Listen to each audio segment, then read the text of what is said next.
एक बार फिर पेट्रोलियम मसनूआत की कीमतों में इजाफा कर दिया और आवाम को रिलीफ की बजाय जो है वो लेवी बढ़ा दी। पेट्रोल 14 रुपये 92 पैसे फ़ी लीटर महंगा हुआ है। पेट्रोल की नई कीमत 414 रुपये 78 पैसे फ़ी लीटर मुकर्रर होगी। हाई स्पीड डीजल 15 रुपये फ़ी लीटर महंगा किया गया है। हाई स्पीड डीजल की जो नई कीमत है वो 414 रुपये 58 पैसे फ़ी लीटर मुकर्रर की गई है। हुकूमत ने इससे पहले 29 अप्रैल को हाई स्पीड डीजल की कीमत में 19 रुपये 39 पैसे फ़ी लीटर का इजाफा करके भी नई कीमत 399 रुपये 58 पैसे फ़ी लीटर मुकर्रर की थी।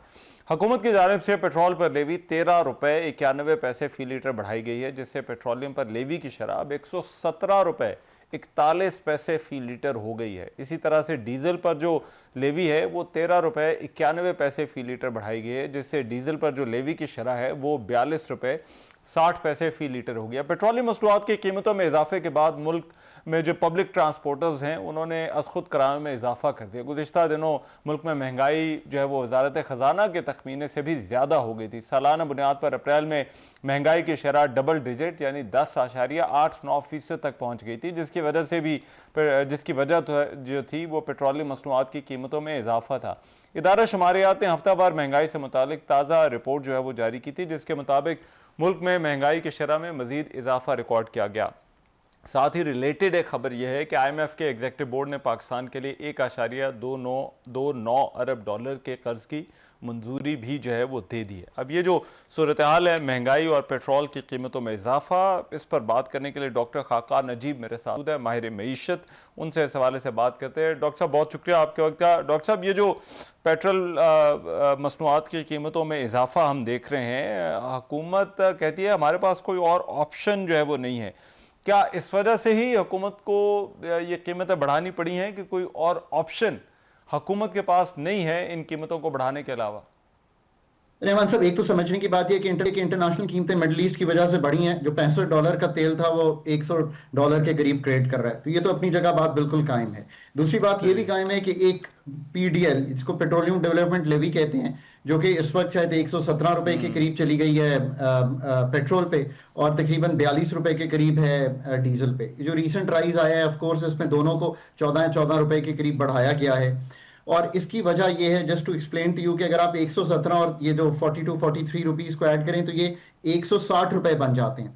IMF के साथ ये तय किया हुआ है रहमान साहब कि 80-80 रुपए दोनों पर लगाएंगे और 160 रुपए के हिसाब से 1468 अरब रुपए पे ले जाएंगे। मेरा जाती राय ये है कि आपको IMF के पास जाना चाहिए और ये डिस्कस करना चाहिए कि मेरा जो सेंसिटिव प्राइस इंडिकेटर है वो 15% पे चला गया है। ये जो कल यानी कि जुमे के दिन जो मेरी क्लोजिंग हुई है ऑन दी इकोनॉमी, 51 इंडिकेट वो अशिया खुर्दोनोश जो रहमान आप जाके बाजार से खरीदते हैं, ये उनकी कीमतों की बिजली की अक्कासी करता है। इसमें ओवरऑल CPI जो है वो भी 11% पे आ गया है अप्रैल का। अगर मई का फिगर आएगा वो इससे भी बढ़ा हुआ आएगा। सो एक तो बात यह है कि एक काउंटर सिक्लिकल पॉलिसी ये होती है कि अगर कीमतें बहुत बढ़ रही हैं तो जो पेट्रोलियम डेवलपमेंट लेवी है उसको थोड़े अरसे के लिए एक ऐसी सतह पर रखा जाए कि ये शायद ये जो 15 रुपए अभी पास ऑन करना पड़ा है इसको ना करना पड़े। मेरा ये जाती ख्याल है। इसकी एक बड़ी पर्टिकुलर वजह है और वो वजह लोग बड़ी कम समझते हैं। वो वजह ये है कि जो पाकिस्तान का स्ट्रक्चर है ना, वो रोड बेस्ड सप्लाई चेन्स पे है। रेल पे कैरी नहीं होता फ्रेट, लिमिटेड मास ट्रांजिट इंटीग्रेशन है सिटीज में, डीजल की एग्रीकल्चर पे डिपेंडेंस है। इसका क्या मतलब है, जो प्राइस पास थ्रू है ना फूड का, वो ट्रांसपोर्ट में, फूड में, लॉजिस्टिक्स में बड़ा दिखाई देता है और 15% SPI में। ये डिस्कशन फंड से मुझे आई एम श्योर कि अथॉरिटीज को करनी पड़ेगी ताकि ये देखें कि इसको कैसे काउंटर सिक्लिकल लेकर चलना है। बिल्कुल सही। लेकिन ये जो महंगाई है इस वक्त सबसे बड़ा कंसर्न है, डबल डिजिट में चली गई है। यहां पर क्या करना होगा, हुकूमत को क्या तरजीह होनी चाहिए कि कहीं ये बिल्कुल ही हाथ से ना निकल जाए? तो देखिए ना, एक तो इसकी अक्कासी आपने फौरी तौर पे ये देखी है कि स्टेट बैंक ऑफ पाकिस्तान ने फर्दर हाइक कर दिया है अपना पॉलिसी रेट। 10.5% का रेट था, उसको 11.5% कर दिया है। तो यानी कि डिमांड को फर्दर रोका जाए कि रहमान गाड़ी ना खरीदें, रहमान मोटर बाइक ना खरीदें। मतलब मैं आसान लफ्जों में समझाने की कोशिश करता हूं। एक तो ये तरीका है इसका इस्तेमाल। दूसरा तरीका ये है कि जो सप्लाई साइड मैनेजमेंट है उसको बेहतर किया जाए। उसका क्या मतलब है? उसका मतलब तो यही है ना कि रोड पे ट्रांसपोर्ट कैरी करने की बजाय आप इलेक्ट्रिफाइड ट्रेन पे कैरी करेंगे तो वो चीपर भी पड़ेगी, एफिशिएंट भी होगी। एनर्जी इंपोर्टेड जो है उससे आज भी एलएनजी से बिजली बनती है, कोल से बिजली बनती है, इनसे निकलने, न्यूक्लियर से बिजली बनती है, इनसे निकला जाए। शॉर्ट रन में ये इंश्योर करें कि जो अभी क्रॉपिंग सीजन आ रहा है जिसमें अब आप जा रहे हैं, उसमें फर्टिलाइजर की कीमत बहुत ना बढ़े, गैस की सप्लाई वहां होती रहे। That's number one thing to do. फिर जो टारगेटेड सब्सिडी सपोर्ट है, जिसको मैं कहता हूं कि आपको ट्रांसपोर्ट पे भी देनी चाहिए, और जो हमारे इनकम सपोर्ट का डेटा है एनएसईआर का, नेशनल सोशियो इकोनॉमिक रजिस्ट्री का, वो भी देना चाहिए। सबसे बढ़ के तो बात यह ना कि हुकूमत को अपने एक्सपेंडिचर, चाहे वो पीएसडीपी के हों, चाहे चारों प्रोविंसेस के पीएसडीपी के हों, चाहे वो अपने जारी अखराजात हों, अगर वो कह रहे हैं 50% पेट्रोल काटा है, अगर इससे भी बढ़ के करना पड़े, और जो इस वक्त आप इसको यूज कर सकते हैं, ये जो वाफिर मिकदार में 17 सब्जेक्ट वफाक चलाती है, इनकम सपोर्ट के 700 अरब देती है बेनजीर इनकम के, तो आपको लगता है ये खर्चे कम करने होंगे। लेकिन एक चीज डॉक्टर साहब जो मैं पूछना चाहता हूँ वो पेट्रोलियम लेवी वाला इशू है, क्योंकि इस पर बहुत बात हो रही है कि क्या वाकई ये सारा मामला आईएमएफ के साथ जो है वो जुड़ा है, और आईएमएफ प्रोग्राम में होने की वजह से जो है वो हमें ये सब कुछ करना पड़ रहा है। इसको आप किस तरह से जो है वो देखते हैं? I agree with the fact that you have a tax shortfall जो आपने एग्री किया था आईएमएफ के साथ 681 अरब रुपए का अप्रैल तक, जुलाई टू अप्रैल।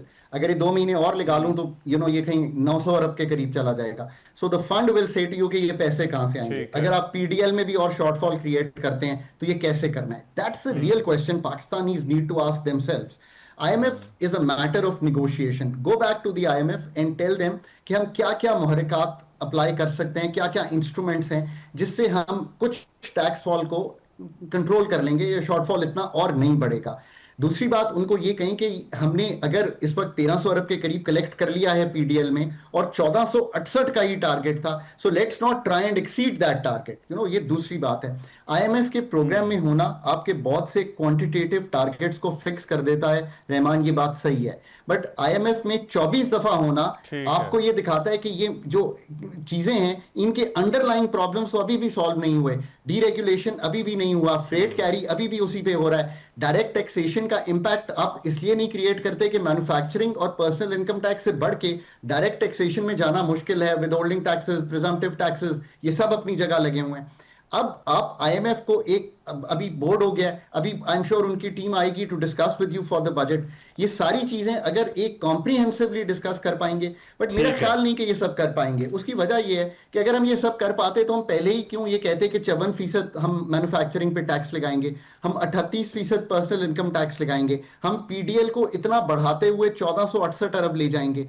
हमें तो उनसे ये डिस्कस करना है कि ये सारी चीजें इन्वेस्टमेंट को भी तोड़ती हैं, और इस वक्त कंज्यूमर की जो बाइंग पावर है, जो कुव्वत खरीद है, जो हम जिसको कहते हैं ना कि हम इस वक्त गुर्बत को अगर 29% पे देख रहे हैं, इन सब को देखते हुए अगर अभी भी हम यही जिसे कहेंगे ना स्टेबिलिटी का मंजर लेकर चलेंगे तो शायद अगला साल भी ऐसे ही गुजर जाएगा। What is the structure that we want to change? ये तो ऑफ कोर्स अथॉरिटीज आईएमएफ को कहेंगे कि ये स्ट्रक्चर हम चेंज करना चाहते हैं। हम 700 अरब का एक्सपेंडिचर नहीं रखेंगे इनकम सपोर्ट का, ये 700 अरब की हमारे पास बचत आ रही है, ये काम 18वीं तरमीम के मुताबिक प्रोविंसेस का। मैं एक मिसाल दे रहा हूं, हम एनएफसी करके दोबारा सोचते हैं। ठीक है, राइट, बहुत शुक्रिया डॉक्टर।